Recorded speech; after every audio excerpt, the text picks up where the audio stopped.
பிள்ளைகளை, நீங்கள் கடவுளை சார்ந்தவர்கள். நீங்கள் அந்த போலி இறைவாக்கினர்களை வென்றுவிட்டீர்கள். உங்களுள் இருப்பவர் உலகில் இருக்கும் அந்த எதிர் கிறிஸ்துவை விட பெரியவர்.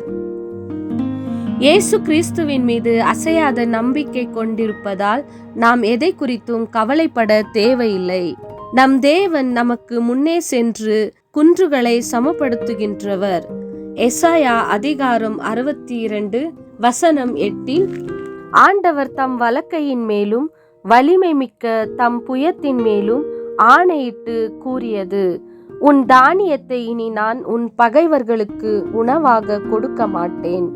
உன் உழைப்பால் கிடைத்த திராட்சை ரசத்தை வேற்றின மக்கள் பருக மாட்டார்கள் என்று சொல்லியிருக்கின்றார்.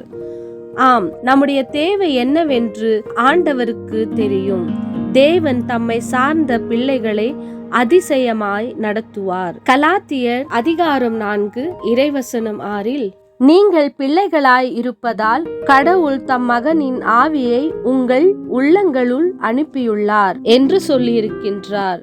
நம் கடவுளாகிய ஆண்டவர் இயேசு கிறிஸ்துவின் ஆவியை நமக்குள் வைத்திருக்கின்றார். நாம் யாருக்கும் அடிமைகள் அல்ல.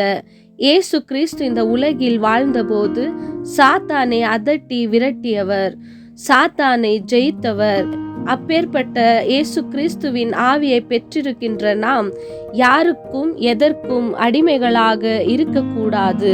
நாம் எந்த நிலையில் இருந்தாலும் நம்முடைய பாவ வாழ்க்கையிலிருந்து நாம் விலக வேண்டும்.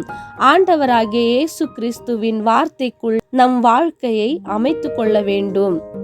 ஆண்டவர் இயேசு கிறிஸ்துவின் வார்த்தைக்கு கீழ்ப்படிவோம். ஆண்டவர் நிச்சயமாக பெரிய காரியங்களை செய்வார்.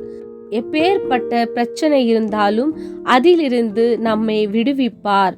நான் ஆண்டவரின் அடிமை, உம் சொற்படியே எனக்கு ஆகட்டும் என்று சொன்ன அன்னை மரியாவை போல நம் கடவுளாகிய தந்தையின் அடிமைகளாக வாழ்வோம்.